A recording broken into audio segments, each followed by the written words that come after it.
The sky was clear that morning. Birds flew lazily over cities, and children laughed in playgrounds. On Earth, life went on as usual, as if nothing could ever change. But far beyond the clouds, deep in the cold darkness of space, a warning was already traveling toward humanity, a warning that no one on Earth was ready to hear. In a massive space station orbiting a distant star, the Galactic Council watched Earth carefully. Their sensors had detected unusual activity. Small, fast-moving ships approaching the solar system. These were no ordinary ships. They emitted a strange energy that even the most advanced Council technologies struggled to analyze.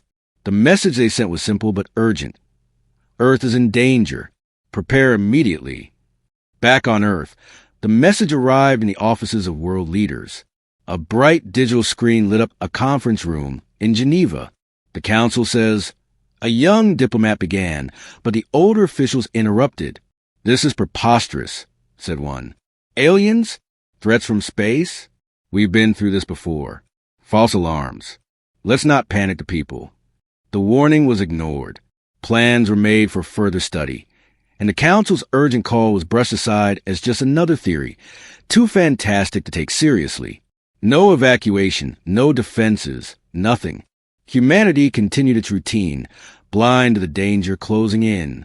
Meanwhile, a small team of scientists at a remote observatory in Chile noticed something strange. Dr. Elena Vargas stared at the data on her monitor. These readings, they can't be right, she whispered. The numbers didn't match any known natural phenomenon. Energy spikes were spreading across the globe, tiny at first, almost invisible, but growing stronger every hour. Satellites experienced short, unexplained blackouts. Communication signals stuttered. Her assistant, a young man named Tarek, looked at the screen and frowned. Could it be something from space? Elena shook her head. If it is, it's unlike anything we've seen before. And if the Council is warning us, we might already be too late. Across the planet, people remained oblivious. Traffic lights blinked in perfect sequence. Phones rang constantly, and the news reported only local stories. No one noticed the subtle changes, the strange pulses in the atmosphere, the sky shifting in a way that seemed almost deliberate. Then it began. A sharp, silent ripple passed through the cities at first unnoticed. Birds fell from the sky in small numbers. Dogs howled at nothing. And in the night, an eerie glow appeared on the horizon, faint but unmistakable, spreading slowly like a ghostly wave. On the news, anchors struggled to explain the phenomenon. Experts say it's a rare atmospheric event. They said, even as viewers reported seeing shapes moving in the sky, shadowy forms that vanished before anyone could capture them clearly. At the United Nations, tension was rising among the few officials who had actually read the Council's warning. We should at least prepare, said a junior diplomat. Evacuate cities near the coastlines, warned the military. But his words fell on deaf ears. Overreaction, someone muttered. There's no proof. We have no reason to panic. In the desert of Africa, a research outpost noticed the same strange pulses. Instruments went haywire. Dr. Vargas's voice trembled as she spoke over a secured line. It's happening faster than we thought. The Council, they were right, and we ignored them. Even as her words traveled across the globe, the first real signs of danger appeared. In a quiet town in Japan, lights blinked out. People looked up to see a shadow moving across the sky, massive and silent. Panic spread, but only in pockets. Most people dismissed it as a trick of the clouds or a military exercise. From space, the Council watched and waited, powerless to intervene directly. They could see the destruction beginning, subtle at first, but unstoppable. They had sent a warning. They had tried to protect Earth. But humanity had chosen disbelief over caution. The final moments of this ordinary day were ordinary for most, yet extraordinary in their significance. Satellites faltered. Communications failed. Small towns were swallowed in darkness. The first attacks would soon arrive, silent, precise, and deadly. Humanity slept, unaware that a silent graveyard was starting to spread across the planet. And so, as the stars continued their eternal dance above, Earth remained unprepared, teetering on the edge of catastrophe. while the Galactic Council silently cursed the choice that had led to this moment. Because sometimes warnings come too late, and by the time the world understands, it may already be too far gone. The night fell quietly on Earth, but the calm was deceptive. In the skies above every continent, strange shapes moved, silent, shadowy, and massive. Cities still slept, unaware of the nightmare slowly descending. In Tokyo, a faint hum filled the air. People looked up, curious, as a dark, angular shape passed across the moon. Phones and cameras flashed, trying to capture it, but no image could truly show what hung in the sky. Then, without warning, the lights went out. The city was swallowed in darkness. People screamed, stumbling through empty streets. Emergency generators roared to life, but some failed immediately. Across the Atlantic, similar events unfolded. Ships at sea reported seeing enormous silhouettes above them. Some turned their radars toward the objects, but the signals vanished, erased, or ignored. In New York, Times Square went silent. Screens flickered and died. The hum in the air grew louder. A sound felt more than heard, vibrating through walls and bones. Dr. Elena Vargas watched the chaos from her Chilean observatory, panic rising in her chest. "This isn't just a warning anymore," she whispered to Tarek, her assistant. "They're here, and we can't fight them." Meanwhile, in Geneva, the dismissed council message now seemed terrifyingly real. Leaders who had scoffed at the warning now argued, shouted, and blamed each other. "We should have listened," muttered one advisor. But no apology could undo the events unfolding outside. Then, the first real attacks began. Cities far from each other reported explosions in the skies. Not from bombs, but from beams of light that cut through buildings like fire. The beams were precise, efficient, almost surgical. No warning, no mercy. Entire neighborhoods vanished in seconds. Panic spread faster than the alien attack itself. In a small town in Brazil, the power went out. Streetlights flickered once, then died. People ran into the streets, screaming, when a massive shadow passed over them. It was silent, almost graceful, but every movement left destruction behind. Cars were lifted, windows shattered, trees uprooted. And then it was gone, leaving nothing but debris and a stunned population. From orbit, the Galactic Council watched in horror. They had predicted some loss, some suffering, but the speed and efficiency of the alien strike were beyond their worst fears. "They are hunting, not just attacking," one council officer said grimly. "Every target is chosen, every life weighed." Back on Earth, humanity was not ready. Military forces scrambled jets and missiles, but nothing could touch the invaders. Bullets and rockets disintegrated in midair, or were deflected without explanation. The aliens' technology was beyond human comprehension, silent and terrifying. Amid the chaos, small groups of survivors tried to escape. Families ran through smoke-filled streets, searching for safety. In hospitals, doctors worked frantically to treat the injured, only to realize that even electricity, medicine, and machines were failing them. Humanity's tools were useless against this force. Dr. Vargas's voice trembled over emergency communications. "If anyone is listening, we have to hide. Spread out. The cities are death traps now. Survive if you can. Survive and tell the others." This is only the beginning. In New York, a mother clutched her child as a shadow swept over Central Park. The beams came again, precise and unstoppable. People screamed, running for cover, but it was chaos everywhere. The streets became a graveyard in minutes. And all the while, the aliens did not communicate. No words, no sounds, only the silent, deadly precision of their movements. Humanity could not understand them, could not fight them, could only watch in terror. By dawn, the world had changed. Skies were littered with floating debris. Smoke hung thick over cities, and millions of people were missing. Those who survived looked up with wide, terrified eyes, realizing the truth. The warning had been real, and by ignoring it, humanity had invited a horror beyond comprehension. From orbit, the Council finally made their move, sending ships toward Earth. But even they were too late to stop the first wave. All they could do was prepare for the next, and hope that some humans had survived to fight alongside them. In the shadows, survivors began to whisper. "What are they?" they asked. "Why are they taking some and leaving others?" No one had answers. Only fear, only destruction, and the growing realization that Earth had entered a war it never wanted, but could not escape. The morning after the attacks, Earth was unrecognizable. Cities that had been bustling with life now lay in eerie silence. Skyscrapers were damaged, streets filled with debris, and cars abandoned in haste. Smoke hung in the air, thick and black, making the sun look pale and weak. Humanity's world had turned into a ghostly graveyard. Dr. Elena Vargas moved carefully through the ruins near her observatory. Her team was small now, half of them missing, gone without a trace. "It's worse than we thought," she whispered to Tark, who followed closely behind. "Entire neighborhoods gone. People just disappeared." It wasn't just destruction, it was selective. Some areas were untouched, eerily clean and quiet. Streets with no cars, no movement, no sound, no sign of life. The survivors who wandered into these zones felt a chill that wasn't from the cold.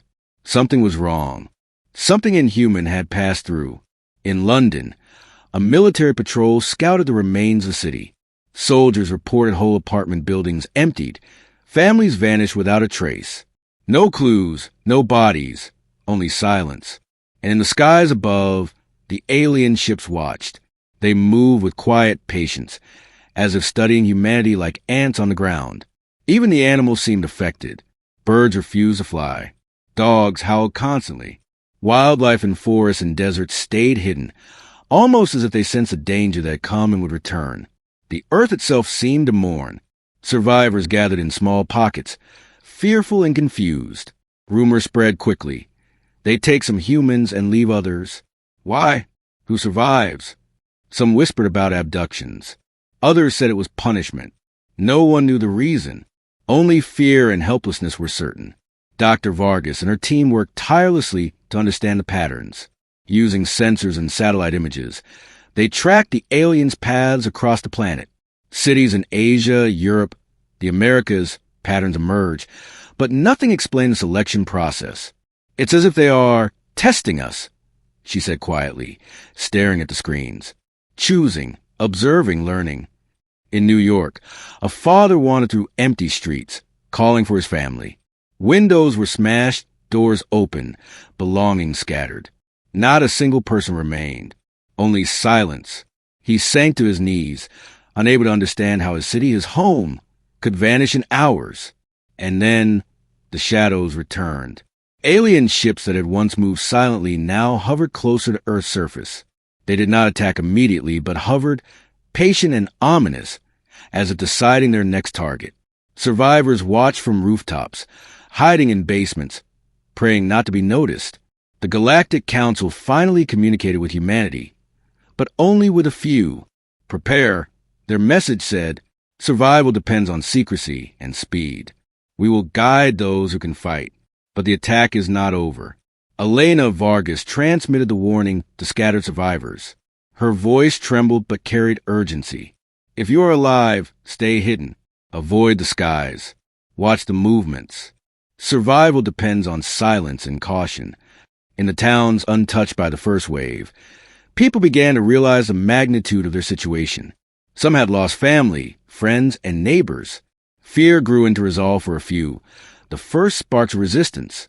They began organizing, sharing supplies, making shelters, and tried to understand the alien pattern. Yet everywhere one question haunted them. Why were some humans taken and others left? Scientists, soldiers, and ordinary citizens could only guess. But the truth remained hidden and the sense of dread deepened. Humanity was no longer the ruler of its world. Earth had become a silent graveyard, watched by eyes that no human could see. By nightfall, the survivors huddled together. Fires burned in small circles, creating pockets of warmth and comfort, but even these seemed fragile against the emptiness surrounding them. Above, the alien ships moved in the sky, silent and patient. Below, humanity waited, afraid to move, afraid to speak, but unwilling to give up completely. Because in this new world, survival was not just about strength or weapons. It was about understanding the enemy, staying hidden, and holding on to hope, even in a planet-sized graveyard that once teemed with life. The survivors had spent days hiding, watching, and learning. Under the guidance of the Galactic Council, small groups began to organize. They were no longer just victims. They were fighters. Humanity had tasted fear, and now it would taste its own courage. In the outskirts of Berlin, a team of engineers, soldiers, and civilians prepared a trap. Makeshift weapons were combined with Council technology, energy shields, scanners, and compact pulse cannons.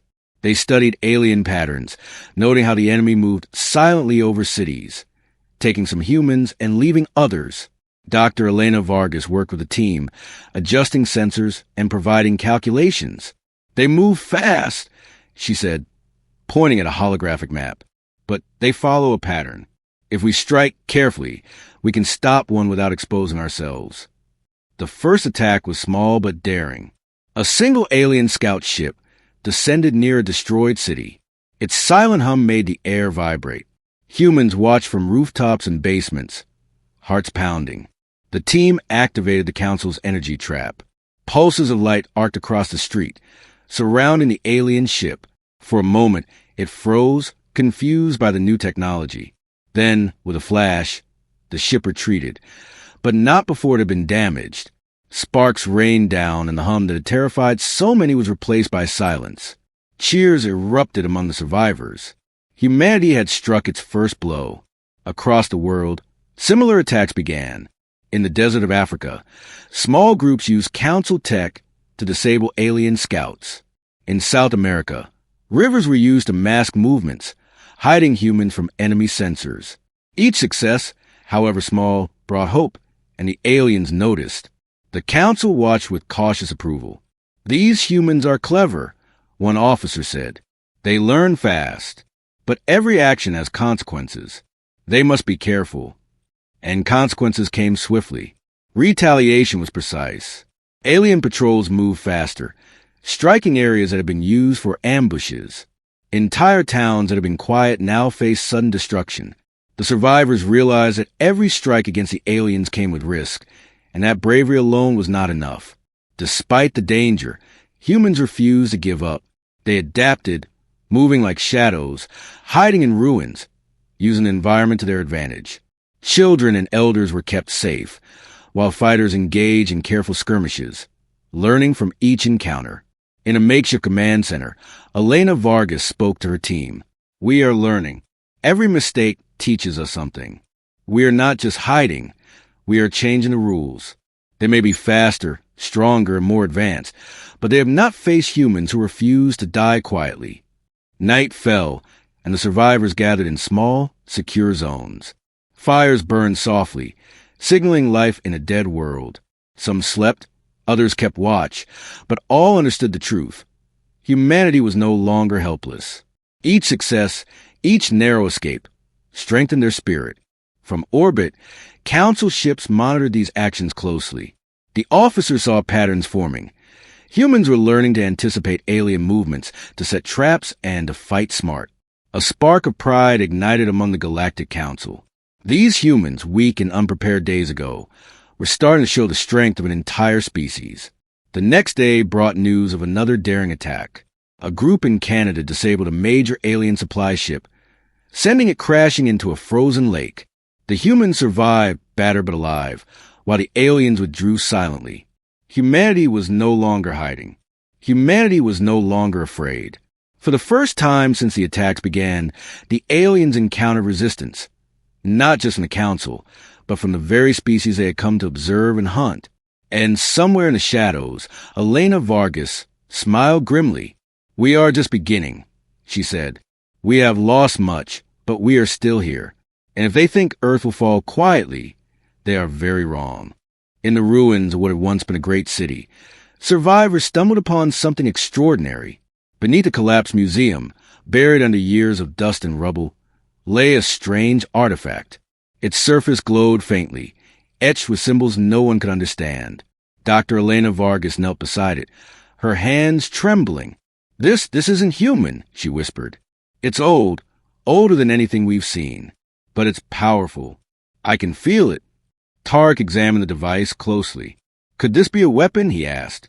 Something left by someone who fought them before? No one knew for sure, but the artifact pulsed with energy, responding to their presence. Council officers arrived shortly after, their eyes wide with recognition. This is a relic of an ancient civilization, said one. It has the power to shift the balance, but it must be used carefully. Improper use could destroy everything around it. The survivors debated. Should they risk using it against the aliens, or hide it until they understood it better? The stakes were clear. Every moment wasted could mean more lives lost.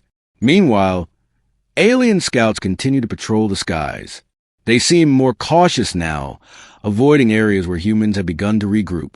Their movement suggested intelligence, adaptation, and a growing respect, or perhaps fear, for the survivors' resilience. Elena and the team decided to activate the artifact. Energy flared in the darkness, illuminating the ruined city. For a moment, the hum of alien ships paused, as if they sensed the power awakening below. The first trial was small. Using the artifact, they disabled a nearby alien patrol, cutting off its energy and sending it crashing into a crater.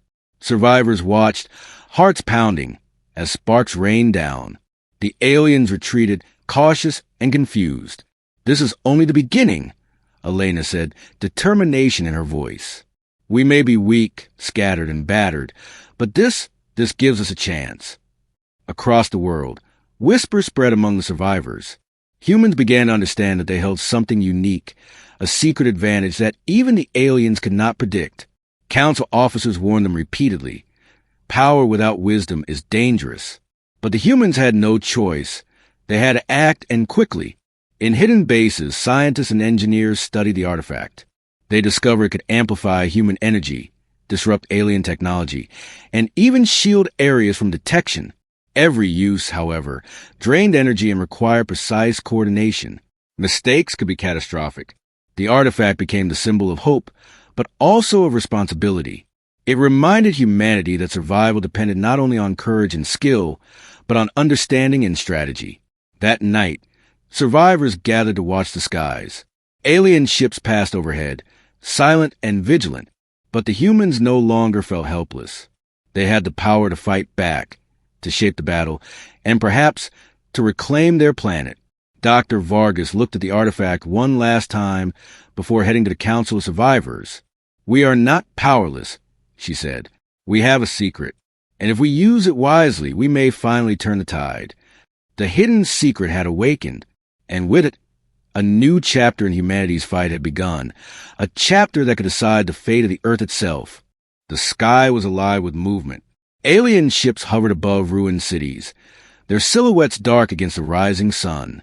Council vessels glimmered like stars, ready to defend the remaining humans. And on the ground, survivors armed with the artifact and makeshift weapons prepared for the decisive battle. Dr. Elena Vargas stood at the forefront, her hands steady despite the chaos around her. This is it, she told the group. Everything we've learned, every life lost, every secret uncovered, all comes to this moment. We fight, not just to survive, but to show them that Earth belongs to us. The aliens attacked first. Beams of energy streaked across the sky, striking buildings and streets with precision. But humans, guided by the Council and empowered by the artifact, struck back. Pulses of energy disrupted alien shields, while clever traps forced enemy ships into the open. Explosions lit the horizon, smoke rising in towering columns. Survivors moved like shadows, striking quickly and retreating before the aliens could react. For the first time, humanity was not merely defending. It was hunting. Council ships coordinated attacks from orbit, targeting alien reinforcements, while humans on the ground used the artifact to disable enemy weapons. Every strike was dangerous. One mistake could mean death. Yet, the humans fought with courage no technology could replicate. Amid the chaos, some made the ultimate sacrifice. Soldiers and civilians alike risked everything to protect others, to ensure the artifact remained safe, and to give humanity a chance. Their bravery inspired others, creating a chain of courage that spread across the globe. The aliens, powerful as they were, began to retreat. Confused by human strategy and the artifact's unpredictable power, they withdrew into the dark reaches of space. It was not a total victory, but it was enough. Humanity had survived the deadliest attack in its history, and it had fought back with strength and ingenuity. As the smoke cleared, the survivors looked around at the damage. Cities were scarred, millions had vanished, but pockets of life remained. Council officers landed among the humans, offering support, supplies, and guidance. Elena Vargas walked through the streets, seeing families reunited, children laughing again despite the trauma, and soldiers standing watch with renewed determination. She knew the battle was won, but the war was far from over. From orbit, the Galactic Council observed quietly.